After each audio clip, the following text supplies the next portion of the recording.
Good afternoon, collectors. Welcome to Leighton's Loft. Thanks for joining us today. See, we have a number of folks already hanging. What's up, Tyler and Charles? Welcome, Chris, Todd, and Dom. What up, Melch, Ken, Nick? As I just joked with Lou before we hopped on, Lou is already at the National. That's right. I hitchhiked out. I got my Volkswagen van, and I'm just camping out in the parking lot. Now, we know you're not gonna make it this year, Lou. But you think there's a chance you're going to make it to next year's National, seeing as how you could drive there? Atlantic City? Yes. Oh, yeah. What's up, William? How are you? I would have been there if it had been Atlantic City this year, yeah. Great. Got a feeling people are going to be lining up for the limited signing that we're going to be offering. We're going to tell people there's 25 slots available, Lou. Okay. They can do a meet and greet, and, With me? Yeah, exactly. We're going to see. I don't know how those are going to sell, but okay, we'll go with Hey, it. listen, I'm in for one. All right, excellent. I think the gang will be in for one. What's up, Sean? So just about, I can't believe it. I'm looking at the schedule, and it freaked out last night. I woke up 6 this morning, no alarm. The National's upon us, right? We're about now. Everyone who's going to the National is going to be arriving, on different days. What's up, Lucas? I myself and most of the team will be arriving on Monday. So if you look at the clock and the calendar, today is Wednesday. Sam will be 10 days from today. He'll be in Chicago, and then J5, myself, and several others arrive Monday morning to early afternoon. And then, the National is open on Monday and Tuesday to the dealers for the case break pavilion, and then the regular floor, Wednesday to the public. And then, I know some folks who are just attending are coming in Tuesday, so that way they can kind of hang out at night and then be ready for, first thing Wednesday when they're allowed in the show. Everyone's getting excited. Yeah, it's going to be a good one. And for those of you who can't make it, it will be in Atlantic City next year, of course, all being well. So for those of you East Coasters that enjoy driving and don't like to get on the plane, it'll be easier for you just to hop right on down to AC. Yep. No, Jeff, I wouldn't take my dog. He'd be too maniacal. He'd be out of his mind. Yeah, I think a lot of dogs probably wouldn't do that well at the National. He'd buy everything, too. Yeah, he wouldn't offer you a choice. He would just start, investigating. That's what Argy Boy used to do. Yep. What's up, Tom? Jim, hope all is well. So speaking of Jim, I did receive the cards for our trade. And so in just a few minutes, we're going to show those off. I wanted to start off with the cards that I got in trade from Jim, and then also the Otani Gold that I got from Charles. So, Lou, I'm going to switch screens here for just a minute. We're going to show off a couple cards. Gotcha. Okay. Oops. Go to this one. Did I get the right one? Yep, you're good. No, I get the wrong one. Okay. So don't forget, folks, at the end of the show today, we'll be giving away this 1962 Topps Roberto Clemente SGC4, courtesy of Leighton's Loft, Vintage Breaks, Just Collect, and special shout out to my friend Bill Zeltner. We did a little deal. This was one of the cards in the deal. So it's kind of fun to give away a Hall of Famer from that little group that we got and share the wealth with the community. Yeah, I myself, Mark, we're looking forward to it. Don't forget, folks, if you haven't already, comment on our Facebook thread in our Buy Sell Trade group for Vintage Breaks, or drop Chris Gilmore or Sam an email or a message in regards to if you want to make our event on Friday. We do need to give the Hyatt a head count. All right. Hi to everybody. Thanks, everybody, for saying hi. Oh, excellent. I'm glad Jim got his card as well. Very cool. The trade we pulled off last week on the show. Yeah, so these are the 4 cards that we got in from Jim. Now, I think someone mentioned they were interested in this Reese. Let me take it out of the holder here.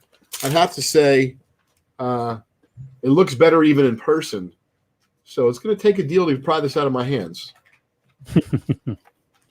Oh, you liked it better when you saw it, huh? Yeah, just, it's got a great look. Of course, you got a white bordered card against a black background, so that kind of makes it pop. And it just happens to be one of the most iconic images ever put on a baseball card. Especially not named Mickey Mantle, which is kind of cool. I see they took my advice. They now have Mickey with them at all times. I see the 52 back here. I see the 51 in our big hit random on the site. It's cool.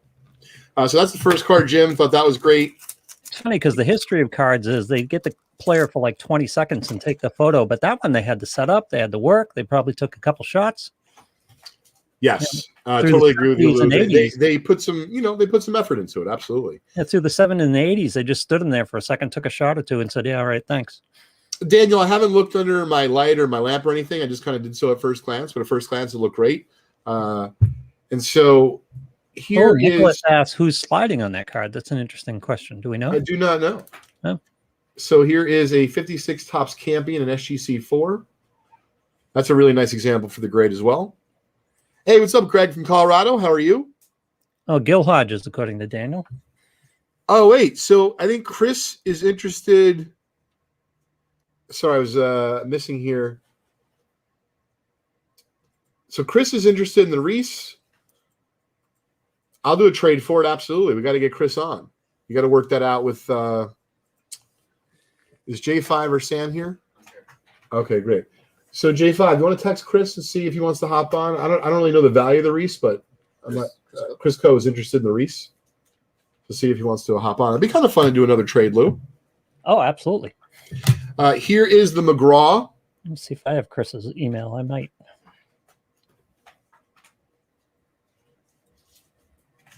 From the 350-460 series, which is kind of cool. No, Lou, I'm working on getting us a good guest. He runs like a T206 podcast. Oh, really? And I'm talking to Jules, and she's like, you think people are going to like that? I'm like, no, I think they're going to love it. Can't get. I'm like, honey, you got to understand, we're card nerds. Yeah. She's talking to me about some case, and after I hear it's someone non-famous I don't know, I pretend I'm interested, honey. But I if it's not Madonna and Martin Brodeur, it really lost me at hello. He said he has time. Okay. And Brodeur. For something to trade. Yeah, I'm not sure if it was Brodeur or whoever Brodeur was divorcing, but I think it was Brodeur. Okay. What'd you say, John? He was looking for someone to trade or something of equal value. Okay, great. Cool. Well, just keep me posted. I'm not sure what it's worth, but just here you can look it up, check it out. You guys can talk. Tom says, "Damn right, we'll love a T206 expert." Yeah, that's really cool. So speaking of Oregon, we're going to be talking about the new blog post that just went live, Lou. We're going to show it off just after the Maravich rookie and the Ohtani. So check this out. This is a gorgeous Maravich. So as Jim mentioned, it's not that he didn't like the Maravich. He just doesn't really dig basketball. Oh, I see. Not doesn't love it. Just not as avid about basketball as the other sports. Mike asks if the T206 hit random sold out yet.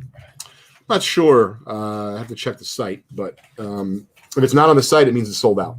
I'm not the biggest basketball guy either, but Pistol Pete, I mean, come on. All right, Lou. Here she is, the Shohei Ohtani 2018 Topps Chrome Update Gold Refractor, number 11 of 50, PSA 10, rookie debut, which some folks are digging the batting pose a little bit more than the pitching pose of him.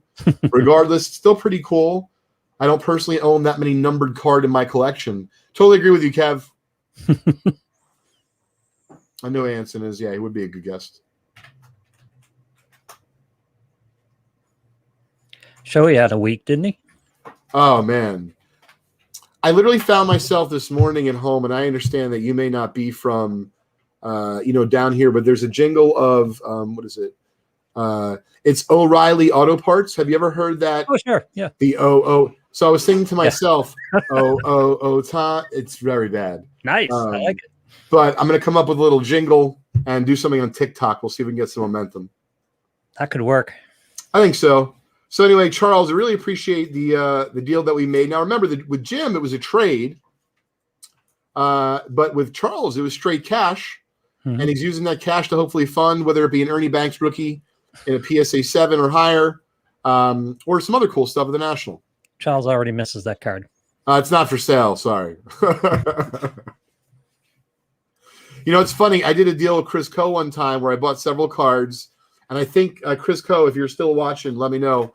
But correct me if I'm wrong. So in the deal, I bought a really nice Reggie rookie. It was like a 5.5, but it was really well centered. Yep.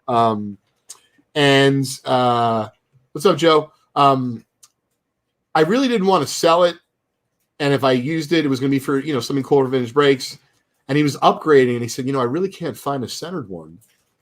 And I said to him, hey, if you really want the card back, I'm like, I'll just charge you 50% more. It's not a big deal.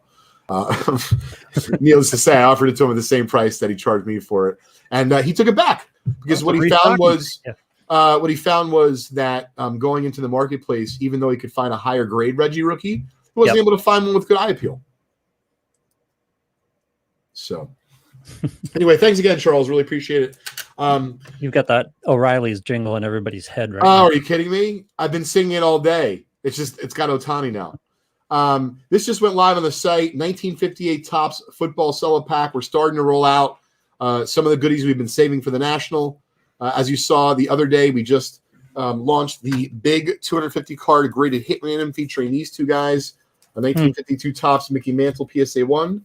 That's from the Pickles collection from Canada. And then a 1951 Bowman Mickey Mantle PSA 4.5 rookie. We're going to talk more about that in the next week or so. Before we go any further, Lou, I want to pull up, if you can, our blog. Do I have to switch screens? No. Yeah, you can switch screens. Great. So if you could pull up blog.justcollect.com and the most recent one about the Oregon Trail collection. Yeah. Give me a second to get the blog up here.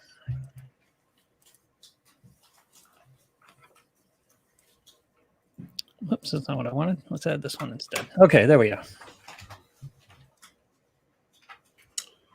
That's the front of the blog. We'll go into that particular item on the blog. There we are. Yeah, I love the photo, man.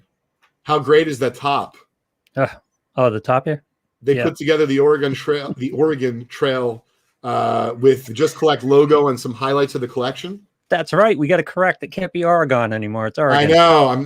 I try very hard. My wife's been asking me, like, why do I say Oregon specifically 17 times a day? Like asking, like, is there other big finds out there? I say I have no idea, but I'm trying very hard to practice. All right. So this was the story. We heard the story last week of Andy and his friend said, "Hey, I got some cards. Come take a look." And it turned out to be a pretty significant collection.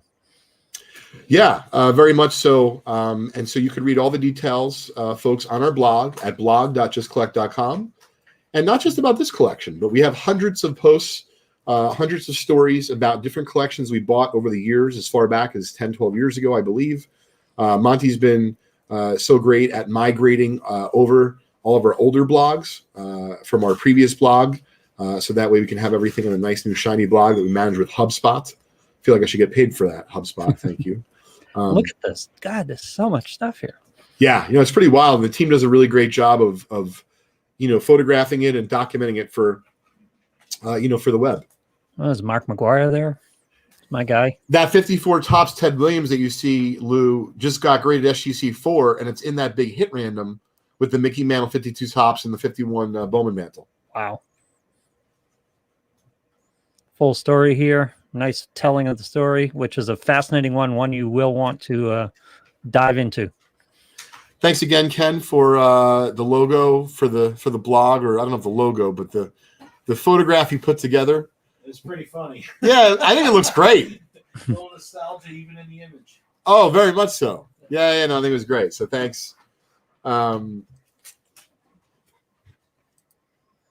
appreciate working with Andy on that.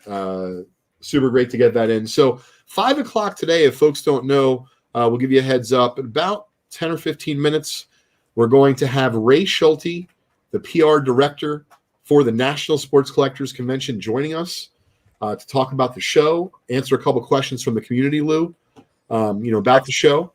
And also, I'm hoping he'll share maybe a behind-the-scenes story about Donnie Baseball. He should have some. I think so. Got J5 if you're looking for him. Yes, we're looking for J5 because we want to talk about these two cards that we just purchased. All right, there he is. Hey, there I am. That's great. It's funny because I thought you were going to be standing over my shoulder, which he so often does in the office. No, we're using the technology today. No, I think it's great, Lou. This is a really interesting we'll call it the dynamic duo, seeing as how we just had the Lone Wolf collection, Ken. This is a collection where there's only 2 cards total. But instead of me spoiling the story, J5 did all the hard work and the heavy lifting. So J5, take it away. Tell us about the cards, and then let me know when we should show them off.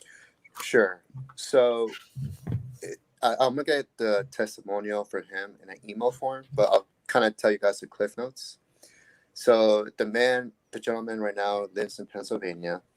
When he was younger, he was in North Carolina, and he stopped by an antique store, and he saw this little collection. I think he said it was like maybe between 100 to 200 cards, tobacco cards. Now, the only reason he purchased it is because he thought that it looked cool, that the design was cool. That was really what drove him to buy the cards. And at that time, I think he was between him and another person, and he offered the person a little bit over $100 for the collection. And this was back, I don't remember the exact date, but it was like years ago.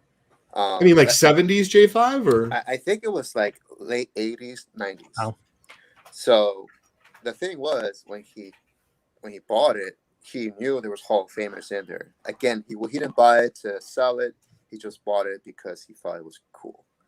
Now, as the years went by, the value of these cards went up. Well, from what he told me is that majority of the cards he sold put his daughters through college. Oh my God. So after all the cards were graded by PSA, he sold them. He was left with just 2. And he had it just for a keepsake to remember the cards he had. And the 2 that he was left with was Napoleon Lingerie and the card that Leighton's about to show off. Go ahead, Leighton. All right, I'm switching the screens. So this is the first card. Nice. There it is. That's the first card. That's the lingerie. It came in graded. It's the throwing variation. All of Knapp's cards from the T206 set are very desirable, but this one in particular has got a really nice look to it, Lou, with the sweater. It does, and the color looks nice. Yeah. I mean, look how many colors are in the background, right? Yeah. 1, 2, 3, 4, maybe 5. Yep. That's kind of cool. I mean, thinking about this card being produced in 1910, they did okay for themselves back then, you know? Yeah. All right, so before I show this off, I'll show the back. Really nice back. So J5, you want me to take it away from here and talk about how we got the card in? Yes.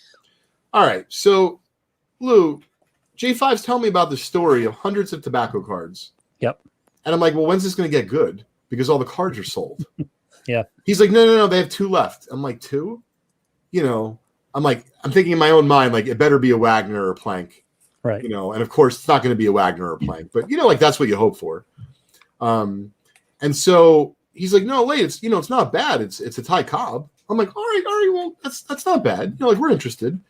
So it's graded PSA already, and it's actually a pretty good grade, which you can see. I'm about to turn it over in a minute.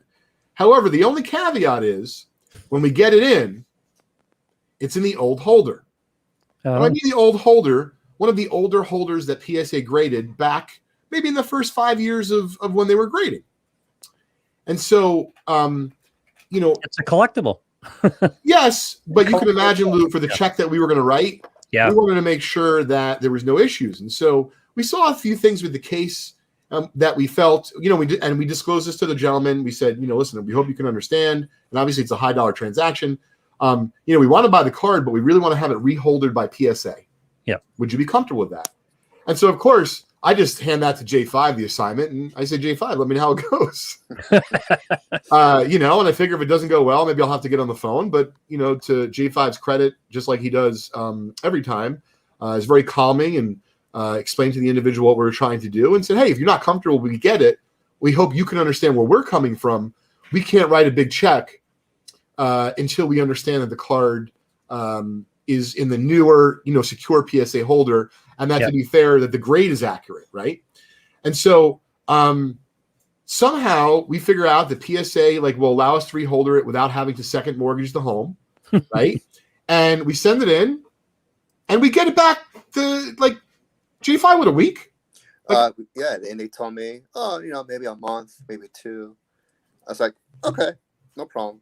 And then a week and a half later, it comes back. So they reholdered this beauty. Everything was fine, but check this out, man. Oh man. Unbelievable. Like one of the nicest, if not the nicest ever, T206 Ty Cobb, bad on shoulder, PSA 5.5. The thing is dead nut centered. It actually looks ex-mint if you see it in person. And if you can't see it that great on here, it'll be at the National. Don't you worry. Good It'll Lord. be with me at all times. I might wear it around my neck like Logan Paul. There you go.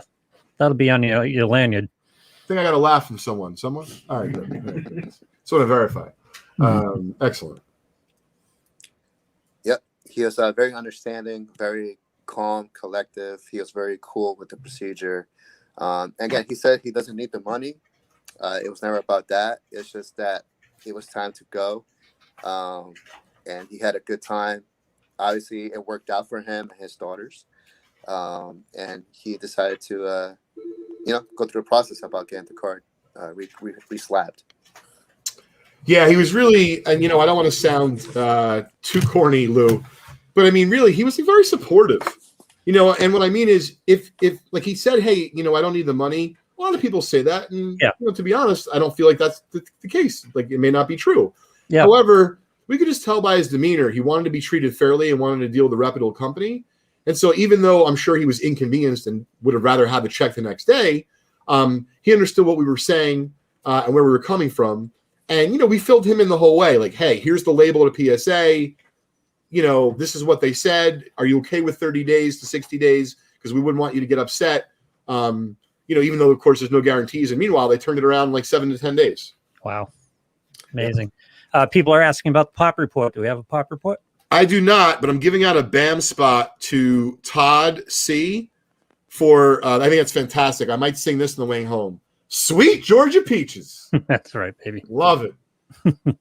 Sweet Georgia Peaches is right. It's a beautiful card. Really proud to have acquired this, through our company. And what's really crazy is if you had to say to me, J5, when we got these and we got them in and we had and I looked at it and I came back to you, like, it's okay now. I realize you're playing Monday morning quarterback, but like, what do you think the chances were out of 10? Forget about that the guy was going to agree to what you wanted to do, like that he wasn't going to tear your head off through the phone. Yep. You can be honest, because you have a very good poker face in me, so I don't know sometimes. Now you're being asked about old holder versus new holder. Was it an effect on the price? Or is it just you wanting to make sure you knew what you were buying? Great question, Melch. So basically, Lou, we were paying very fair for it, i.e. strong. So we were not, i.e. trying to buy it for a cheaper price because it was an old holder. Mm-hmm. And I wouldn't say that was part of the issue, but it was part of the issue, meaning we weren't going for a deal. We were paying strong for it. Yep. And so in order to do that, we needed to make sure that it was a 5.5 with today's standards, and to be fair, that the holder wasn't messed with in any way. So it was the 5.5 in the old holder, and it stayed 5.5 in the regrade. Yes, it did. Mm-hmm. Yep. And that's what the gentleman asked too. He was like, "Are you guys trying to recreate it or just reholder it?" Like, no, we just want to reholder. The cost is like $17. I don't think they're gonna regrade it at $17. Oh, yeah, that's a great question. So they did not physically regrade it; they just put it in a new holder. Yes. Okay. Yep. But if they had a problem with it, I can guarantee you they would not. I would get a phone call that would be very upsetting. I would imagine, yeah. Yeah. So from 1 to 10, I would say I felt like a 5. Okay, so you thought so we had a chance. Yeah. But once I talked, I told him exactly what we needed to say, and he just came back at me like, "Oh yeah, sure, that sounds good." Well, see, here's the thing, and I love how modest J5 is. Give yourself some credit, seriously. We were talking about some advertisement, Lou, that we're doing for the National, and I've been very into Don Draper and the whole Mad Men thing recently, getting psyched up for the National. You can't just advertise to people. You can't just write them a check. It doesn't work like that. You got to connect. So J5, I would say, yes, you may have made it seem that easy, but it could be because the entire time from the moment you started chatting with him on the phone, that he was comfortable with you and he didn't think that you were trying to get one over on him or buy it really fast. Or his demeanor was a product of his interactions with J5. Yes. And just to sweeten everything up, I took pictures of the FedEx label. I took a picture of the tracking. I emailed him right away, exactly like every step of the way. Because even though he was okay with it, he was calm and cool. That is just part of what I do in the process, just to make everyone feel like they're in the knowing. I don't want to keep anybody out of anything. So Beautiful. Great acquisition. And Jason was right. I feel the same thing. The color on those cards is incredible. Oh, you can tell what's beautiful about them, and I'll have them both at the National. I don't know if they'll be for sale, but I'll have them both at the National. Is you can tell J5, him and I both said it, and Lou, you're noticing it as well. Some of the gang is noticing it. These aren't washed out. These are very fresh. They were acquired with a group of cards that were kept out of the light, that were taken care of, that were cared for. Man, I wish he had all the other cards. Like, I'm very happy to have this card and proud to own both cards at the moment. But man, I can only imagine the eye appeal of some of those other, beauties in there. yeah. He also wanted to confirm he never had the Wagner. He never had any of the big ones. At least he didn't break our heart, with that. Okay. Or J5's doing it so that I can feel okay. Or he's already turned them over, and it's like, no, I never had them. Yeah. And Chris Coe is ready to trade if it's not too late. Sure. got So Chris, I think we what got we're going to do Ray. is we're going to have Ray join us because he's scheduled for 5. And then if we don't go too late, we'll have Chris hop on today before 5:30. But if not, if Chris is comfortable, I'll hold the card for a week, and then we'll do a trade next week live on air. Okay. Okay, J5, thanks a lot. Whatever you guys think. Thanks, Later, J5. guys. Great job. All right, now we got Ray Schulte here. Hi, Ray. How you doing, Lou? Hi, Leighton. How you Hey, doing? Ray. How are you? I'm doing great, thank you. Oh, I already noticed some nice fun stuff in the background. How long have you had the Jackie Robinson frame poster for? Well, I collect posters. That's what I do. I love vintage posters. I started collecting them in the early '80s, my mindset was to collect vintage posters, near mint condition, sports related, pre '60. So when I was living in New York, I had a 2-bedroom apartment on 85th Street, and I got inundated with all these Schotskys and premiums and all that. For me, it's all about collecting. I don't care what you collect, teaspoons or Huggy Bears or whatever. It's collecting. And so for me, I wanted to collect something. And so a friend of mine in PR in New York gave me a lobby card from a movie as a birthday present one year. And he told me the story behind it. He told me how, the movie production houses, they couldn't get their next movie unless they sent back the movie posters. And so I did a lot of, research, and I found out, hey, this is really cool. This is something that, that I would like to do. And then I kind of came, all right, well, vintage posters, they've got to be U.S. And I have a lot of stipulations, obviously, but I've got a couple of really cool Yankee Pride and Lou Gehrig Rawhide and some that again go back. I've got a lot early 1903, 1905, and so. But yeah, so I collect them, and the great thing about them, and especially in New York, was that you can hang them on your walls, and they're artwork, and they're appreciated by everybody, whether you're a sports fan or not. So I just continue that trend. I love it. At the same time, I think it's going to be a problem, Ray. I'm seeing the way they display, and I'm going to ask my wife to watch today's Loft, and hopefully she's going to enjoy them as much as me, because I'm now going to be going after one at the National. Not one of yours. I'll probably ask for some of your advice, and there'll be some, certainly great ones I'm sure to choose from at the show. But I can see it looks great on the wall. My wife will put something up, at home, and it'll just be some random design. And she's like, what do you think? And I just say, hey, what do you want me to do? Do you want me to be honest, or would you prefer me just to say, what you're looking to hear?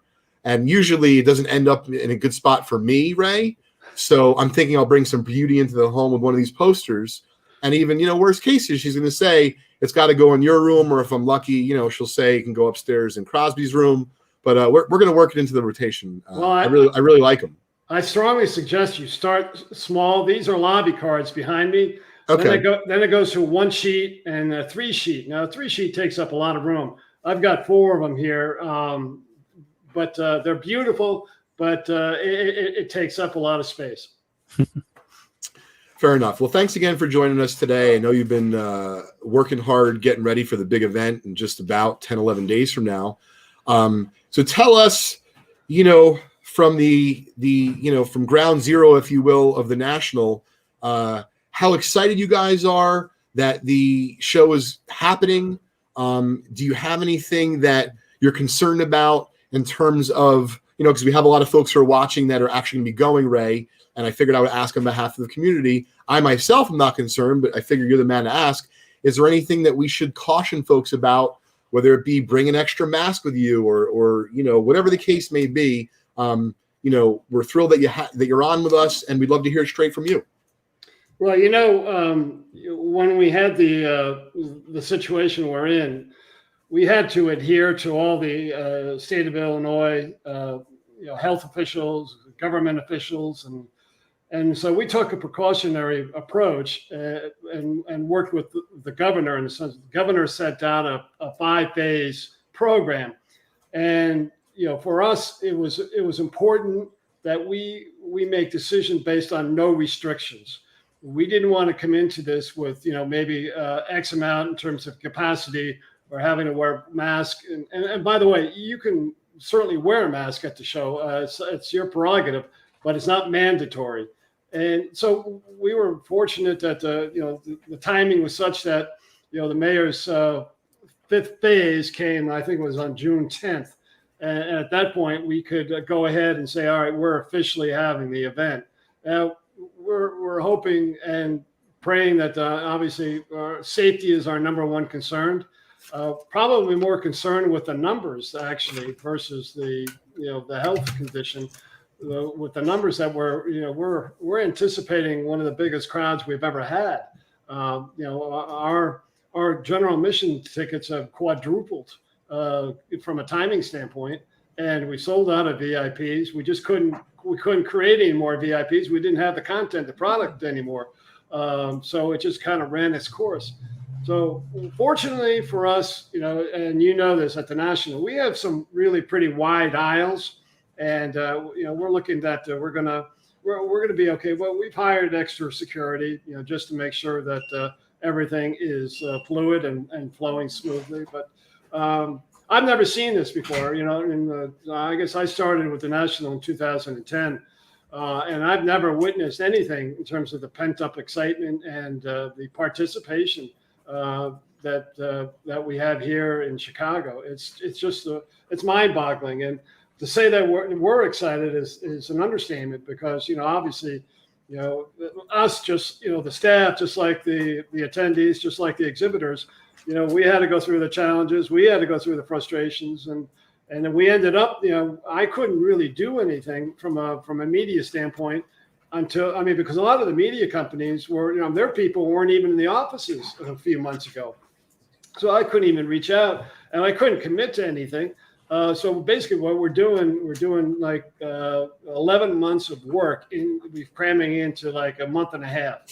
So you can imagine, but we've got great media partners.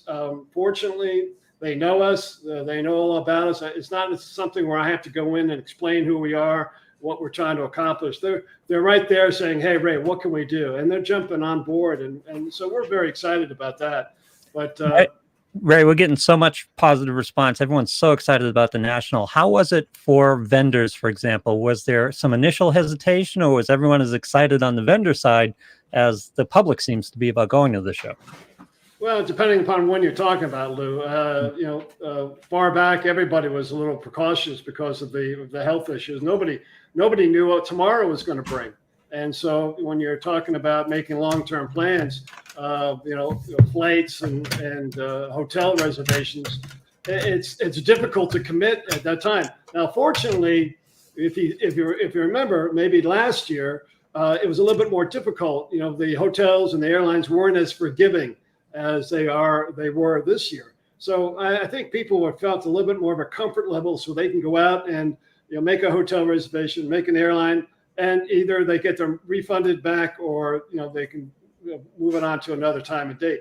So I think there's more of a comfort level there. But yeah, everybody is still a little inquisitive about hey, what is going to happen? What will transpire when we get there? But I can tell you that we're very, very optimistic and excited that from our conversations, and we continue to have the conversations with the health and government officials in Chicago and Rosemont, and we're there's nothing that anybody feels that there's something to worry about. We're all moving forward 100%. That's great to hear, Ray. And just to confirm, next year's convention, as of now, is scheduled for Atlantic City?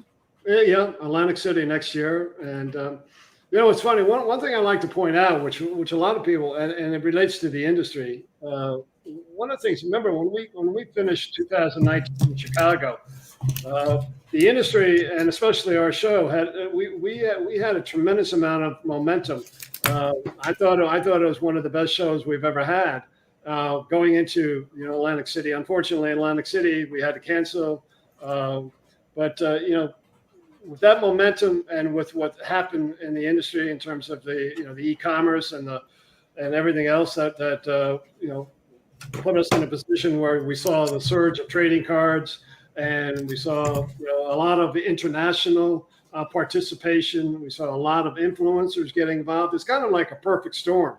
Everything was coming together, and I think now, this is like, it's kind of like it will be the show of shows. There's no question about it. And like I said earlier, I've never experienced the excitement that I have, to date. While we're talking cities, Jason wants to ask if Cleveland will ever be back in the mix.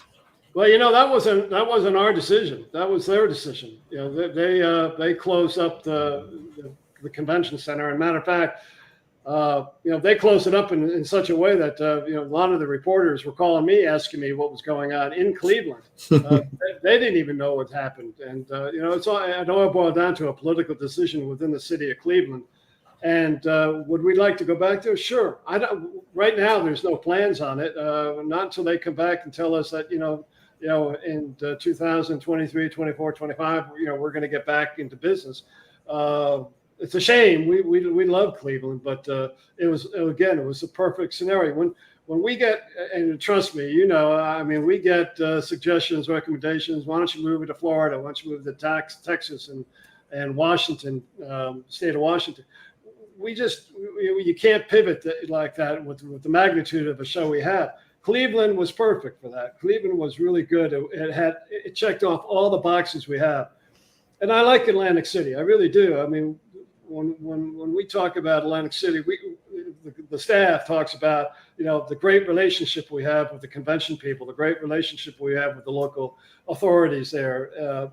They bend over backwards. And that wasn't always the case. Years ago, you were lucky. They basically didn't treat you the same way, but they're a whole different animal right now in terms of how they want to see business come into their city. So we're excited about Atlantic City and hope that this will, again, I'm sure it will. This will be a huge momentum opportunity going into next season. Yeah, I think that this show, I know a lot of people are talking about it could be the best show ever. It's going to rival, Anaheim, which, as a young lad, I was not able to go in 1991, Ray. But I'm going to go on record in saying, barring any unforeseen circumstances, we're gonna have the busiest show we've ever seen. I believe it's going to break the attendance records of 1991, and if it doesn't, it's still going to be exciting nonetheless. And I wanted to ask you, from your standpoint, more so, let's say, not as the guru and the PR person and the marketing director of the National, but more so on a personal side. What are you really looking forward to the most at the National? Well, that's easy. One of the things I love, and Mike Burkus and John Brogy started this years ago. Actually, when I came on, basically the first thing they did was say, listen, 12 years old and under get in free. Now, I think before me, it was like on Sundays. but this was going to be 5 days throughout the entire show. And Mike and John had that vision. They wanted to bring kids in. And I remember all these conversations we used to have with the manufacturers. Everybody said, we need to get kids involved. Need to get more kids involved. Well, Mike took the initiative. He did it. And it kind of took off from there. And it's kind of created a situation where, today, like in the last couple of shows, I can't tell you how many kids you've seen. I mean, it's been unbelievable.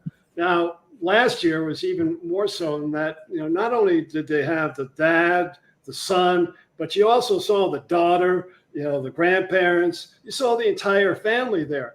And probably when you ask me, the most exciting thing is when I was walking down an aisle. This is in 2019, and I stopped at a booth and I saw a dad and about a 15-year-old kid, and they were talking, and I kind of wanted to go over and listen to what they were saying. The dad was looking at a Mickey Mantle jersey, talking to his son about how, when he grew up, Mickey Mantle was his favorite. He did this. He was such a great guy. I got to visit, the stadium and all that. Well, the kid said right back to me, he goes, "No, Dad, it's Aaron Judge." And from there was that interact, that connection that I just thought was, it's what it's all about, right? It's all about that, the sharing, and so they had something in common, and they were sharing it, and then I've seen the mothers and the women that are coming back. It's just, to me, that's the most exciting thing for me. I tell people, and again, you're in the business of making money and branding and everything else, but for me, I tell people, hey, even if you're not, going to buy something, come down to the show because it's an experience. You can walk around without buying anything and get your money tenfold, money's worth. So, and I know that one of the probably most exciting things for me too is it's all about, everybody says, well, our price is going to be high, they're going to be low, they're going to be selling, they're not going to sell. Now, to me, that's not what the show's about, really. It's about connecting. It's about, and the difference between this show and, like, say, Anaheim is we have so many different things coming into play here. I mean, from Pokemon to grading. I mean, all these things are coming into play that can be addressed, can be dealt with, at the show. So I like that, and I like the fact that there's no place else where you can spend 5 days, talking to, making friends, seeing old friends, and just and I'm talking about friendships for life. I mean, these people are great about that, and so we have sports fans coming, but we as well as collectors, and I think Mike would be extremely happy if he was to see what's going on right now. I think so too. You talked a little bit about security earlier, Ray, and the question occurred to me, and it's an impossible question to answer, I guess, but has anyone attempted to imagine how much money is on the floor of the National at a given time? Well, I think that's anybody's guess. But we're always working with authorities. I know we don't make this public, but we're in contact with the FBI. We're in contact with local authorities. Because we want to hold true to the integrity of the industry, of the business, and now with a lot of people coming in, we want to protect the exhibitors, and we want to protect the attendees in terms of people who may want to take advantage of crowds and situations. So those are things that we take very seriously, and we're always looking out. I mentioned security earlier, obviously for crowds and all that, but it goes further on than that. But I'd rather not say more than that. So let's switch gears for just a minute, Ray. And your son Ryan, how old is he? He's 11. And is he actively collecting right now? Thanks to a number of people in the hobby, he is. Yeah, he's gotten. He's at that age where. He's at that age where it's clicking. He's watching baseball games, he's watching football games, and he's kind of connecting, the players with the trading cards and the activity. he's coming out with me. He's going to be my assistant for 5 days in Chicago. That's great. I was gonna ask you. So, is he around now? Because if he is, we'd love to invite him to open a pack, and if not, he can join us in Chicago when you guys are together, and you can stop by our booth. No, I think you'd love that. Yeah, let's do it in Chicago. That'd be fantastic. That's great. Well, I'm really looking forward to the show myself, but I would be not doing my job if I didn't ask you something juicy you can share with us. Funny. Or if you want to choose, great. But we'd love to hear a little, nugget about Donnie baseball. If you don't know, he was my favorite, baseball player growing up. And I know you guys have worked together for some time. And what he's been able to accomplish both, on and off the field has been tremendous. But I'd love if you could share, maybe something funny like an outtake or something interesting to the community. Well, I've represented Donnie and I still do since 83. And he's the type of person that hasn't changed a bit. I mean, he's down home. He's like talking to any of your friends. And so, when I started working with him, I got besieged by calls. Everybody, in 84, 85, everybody wanted to get his attention and, have him do events and PR and endorsements and all that. And it got to a point where, he said, hey, Ray, the only thing I want to do is I want to focus on the field. And I said, what do you mean? He goes, well, all these things are great. He goes, but, the only place I want to see my name is in the box score. And this is when I first started working with him. So it clicked right away that, hey, this guy is serious. He's focused, and he knows how to his surroundings, but at the same time, he's so great about giving back and and doing the things that make you say, hey, this guy's pretty cool. That's probably one of the reasons why he's got such a great reputation, because he's just a fantastic guy. But yeah, there are a lot of stories, all positive, all great, and today we're friends, but as I tell him, he's my client first, and that's the most important thing. And some of the things that that I think he's got even a better future in terms of managing. Yeah, no, I'm super pumped for him and what he's doing. We'll talk more at the National, but we'd love to get him, on here to join us, even if it's virtually, for a pack break in the future. I think that would be super fun. I did want to show you something that we're super proud of here, Ray.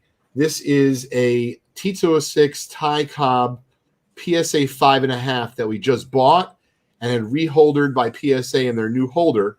And we were just talking about it shortly before you joined us at 5 o'clock today. Oh, great. So that'll be at the National, as well as some other fun stuff at our booth. Well, I tell you what, if it's all right with you, I got 4 tickets here if you want to give them away. Wow. These are general admission tickets, good any day for 1 day. Wow. I'll send them out to whoever wins. Thank you so much, Ray. We'll give them out to our community actually on today's show, or maybe next week's show, whatever the case may be. We'll have Lou decide. But that's very generous of you, Ray, and the National, and sincerely appreciate you joining us. I'm really looking forward to seeing you and your son out there, and the entire National community. Can't wait. I just can't wait. It's kind of like I was hoping it's tomorrow, Yes, the only problem would be I wouldn't be fully ready, but I'd still go. I'd buy all my clothes out there. I'd make it happen, Ray. It's going to be exciting. That's going to be great. Well, thanks so much for your hard work and the entire team. Looking forward to seeing you in just a couple weeks. All right, guys. Thank you. Take it easy. All right. Ray Schulte from the National. That was great, Lou. Oh, love Ray. Ray's a good guy. And a little cherry on top there. We're going to be able to give away 4 tickets to the National. Yes. We'll do that, I guess, maybe next week on the Loft, so that you can, do a social media post about that and thank the National. Yep. That would be really great. Absolutely. Awesome. So I did want to go over just the 7 prizes for today. And then J5, you think we should bring in Chris now? J5's giving me the go-ahead. All right, so we'll talk about the 7 prizes after, but we have action here. We have Chris ready. Let me pull the where's the Reese? We're Can you gonna hear do swapping. Yeah, we can hear you, Chris. Hey, Chris, how are you? Good. All right, I did some research. All right, good. So tell me, because I got to tell you, man, for $400, J5 hands me a ticket. He says, this is what it sold for $400. I'm like, $400? I don't really want to trade this, you know? 56 Banks Gray PSA 5. That's an option. Okay. 56 Teddy Ball. All right. Well, Teddy Ball game is a little bit more my style. Ernie Banks is for Sir Charles. What is it? Oh, it's a PSA 4. Another option. Oh, PSA 6. nice. Roger Nice. Maris 60s, since everyone loves the 60s. Yeah. If you want, because I'm a soccer guy. There's Oh, Mbappe, you got a little Mbappe. 9.5. And if you really want to go big with the time we have, I like that bat on shoulder. Uh-oh. He's going to put me to a decision. Let's see. I haven't even owned it for like 12 minutes. That's the point, so you don't get too attached. Oh, I'm attached. Oh, wow. Oh, now Pretty He is portrait. making me think. Oh, dear Christmas. But we can focus on the Reese.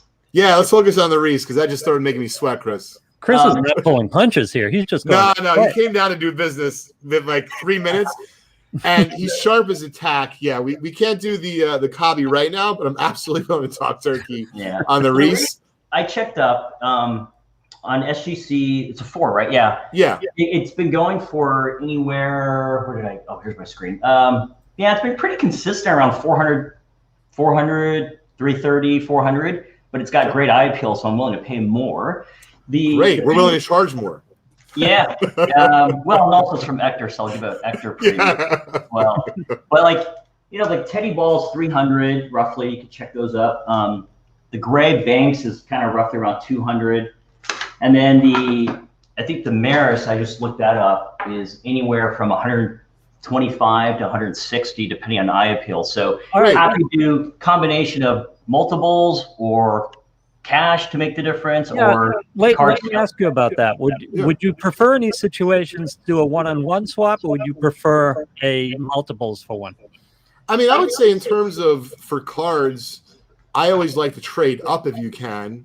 I've been doing a bunch of trading down, meaning I take a card that's really good and I get 2 or 3 back. There's nothing wrong with either one. I would say, Chris, tell me what you think. I think most people, if all else is equal, they prefer to trade a bunch of little things to get a bigger thing. But I think that one of the fun things for me, Lou, as you know, being an owner of Vintage Breaks and just collecting, and also really caring about giving back to the community, like, hey, if I love a card, I won't be shy about saying I don't want to sell it, I don't want to trade it. But I'm also pretty easygoing. So if I don't want to keep the card, yeah, if I have to trade down to like help someone out, or like I did with that 33 Gaudy Yellow Roof, like I wouldn't normally have done that. But I could tell that Paul really wanted it, and I didn't want to, make it really difficult for him and say, hey, I'm only going to do it if you have a $10,000 card. And so, anyway. Plus, you have a different set of circumstances because you're in the card flow. I mean, when you trade this one out, one's going to come along in a week, a month, whenever it is. Some people are looking at that in their collection. They may never see another one and never be in a position to put another one in their collection. That's exactly it, Lou. And so I feel I really am very fortunate and grateful for that. And as much as, like, for example, and Chris knows me well enough. Chris, like, I definitely love this card and I think it's great eye appeal. But I know enough, like, I'll come across another one. And so what I was going to suggest is I love the fact that you wanted to get it for your collection. Jim's a great guy and a wonderful supporter of our community. So I think what you were saying is, if I got the numbers right, can you show me the 56 Teddy Ball game again? Great. So, Chris, why don't we do this? If you're willing to do the Teddy Ball game and the Maris, what I'd like to do is the Teddy Ball game and the Maris for the Reese. If I owe you anything, I'll give you a break credit. But what I'd like to do is keep the Teddy Ball game for me, and I'm going to give away the Roger Maris next week on the Loft. Okay, how about this? So the difference is roughly $30. How about we give the $30 away as break credit to the community? Let's do that. I like that. We'll give it away on today's show following the Loft. When Sam or J5 takes over, we're going to give away the $30 difference as a break credit, courtesy of the Chris Coe and Leighton trade. Teddy Ball game is coming to my collection. Roger Maris is going to be coming to a collection maybe near you next week on the Loft. And Chris, you're going to get a really nice card. And it's got great eye appeal. Great Oh, it example. does. I already miss it. Awesome eye appeal. miss it. I'm not even going to take it off the desk when I leave the end of the loft because I'm going to get upset and text you and say I don't want to do the deal anymore. So I'll just keep it on the desk. Fair enough. So what do you think of the Cobb while we have 30 seconds? What do you think of this crazy story? Whoa. Oh, I think it's fantastic. Like, you know, I'm a huge proponent, like scarcity. There's only, I think I posted up in the chat, there's like 7 total and a 5, five. And then with the qualification, there's only one 5.5, which is probably that one. Yeah, it's probably this one. It's, you know, it's a Piedmont. I don't know if it's a Piedmont 150 or 350 because that makes a difference on It's scarcity. a Piedmont 350.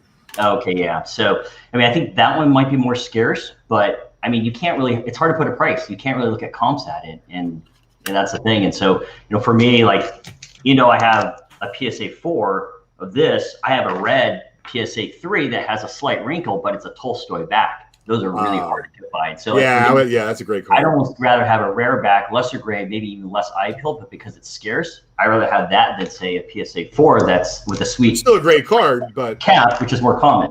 sure. So that's just me. It's my preference. Yeah, I definitely have a bunch of, you know, tougher and scarce back T206s in my collection. And I would say I oscillate.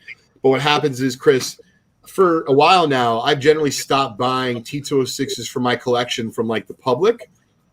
Because I'm fortunate, you know, in the position I'm in for Just Collect, I try to take the cards for T206s I like from the fresh batches we get, and I keep those. So I'll be looking at this Cobb tonight, that's for sure, giving it a good look over. You know, we're just excited to have it, and I'm glad that we could do another deal today, Chris. Thank you. Awesome. Thanks. Awesome. Thanks, See you, Chris. Chris. See ya. Yeah, this is so much fun. We're just trading cards left and right. Yeah, this is just really a primer for the National. That's really what this is.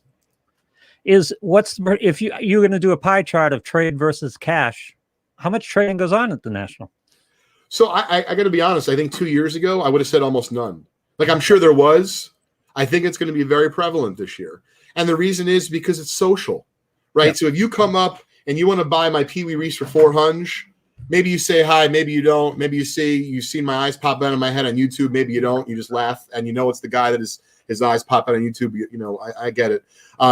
But like at the end of the day, not everyone, 8 out of 10 people, they're not going to necessarily talk to you after they buy that card, right? Here's your 400, right? And I'm on my way to keep looking. But if you do a trade, you have to connect. It's impossible not to.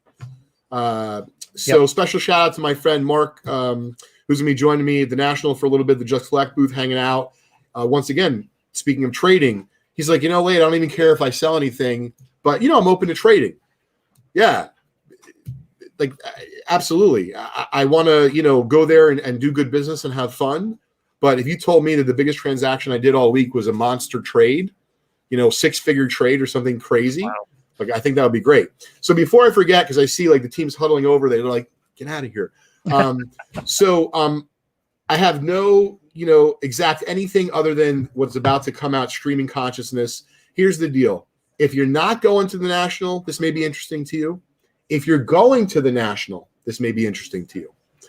I, myself, for Just Collect and Vintage Breaks, am looking to hire someone for the week out there who's interested in video and already knows about video and has equipment. And as much as you may be learning about it and have a love of it, at the end of the day, I need someone who can actually handle it, document what we're doing, have some fun while we're doing it. And of course, there would be, you know, pay involved and all that kind of good stuff. But I didn't know if, you know, this late in the game, if there was going to be, whether it be an individual or individuals out there who are interested. So Lou, if you don't mind, could you put my email, please, in the chat? Guys, if you could help out Lou, that'd be great. Contact me directly, Leighton@justcollect.com. So once again, this is for a video gig at the National. Effectively, you're going to eat, breathe, and you know what, all day and night, the National. You're going to be hanging out, but you're going to be working. We're going to hopefully, you know, set you up and give you some access to maybe things that you wouldn't have normally had access to, meaning some behind-the-scenes stuff. We're hoping to have, whether it be Gary and some other player breaks that we're going to do as well. Yeah. So all that stuff is things that we want to document at the National. And what happened was, upon looking at the staff that's going, if someone's going to do that on our team that's already going, it's going to hurt our ability to do the job that we want to do out there. And so if someone's interested, drop me a line. Apparently Andy Brentano would be interested, but the only thing he has is a camcorder from 95. And I think he was trying to copy The Weekend at Bernie's or come out with the trilogy because they have a 1 and 2, right? But they didn't come out with a third one. He's going to do He's it. the on reason VHS? they didn't, because he had a bad camcorder. He's going to do it on VHS for you. Absolutely. Speaking of VHS, like VHS is now being collected. I saw some company advertise on Facebook Really? a VHS copy of whatever. So here's the deal. The general rule is just don't throw anything out anymore. Yep. Just, run a dumpster. And, just don't let any of it perish and you'll be fine. VHS is the world's first NFT. Basically. That was a good line, Lou. I like that. So how are we giving away this Clemente card? So the Clemente is going to be first place in Leighton's Loft giveaway today. There'll be 6 other prizes. There's going to be that, a $25 break credit, a 63 top set spot, and 4 BAM spots. And the team, whether it be Sam, J5, the rest of the gang, they're going to give that away, Lou, right after this at the end of our show. You can tune in on youtube.com/vintage breaks, or of course on Facebook. Hang out, chill, and hopefully you're lucky enough to win one of these 7 prizes. And check out all the great stuff we have going on this afternoon on Vintage Breaks. Good crowd today. Everyone was excited and having fun, and they got involved with Ray and with us, and we appreciate it. Pulled off a trade. Another great show. Love the people who show up. Make sure you share us with a friend, and we'll see you next week, right? Yep. Special thanks to Ray Schulte for joining us from the National. Extra special shout out again to Chris Coe. It was really fun, as always, dealing with you and doing a deal and a trade, live on the show. And please, folks, if you haven't already, like and subscribe to Leighton's Loft on Facebook, so that way you'll know each and every time I go live, which is Wednesdays at 4:30 p.m. Eastern Time. See you next week. All right, I'm leaving the Reese here.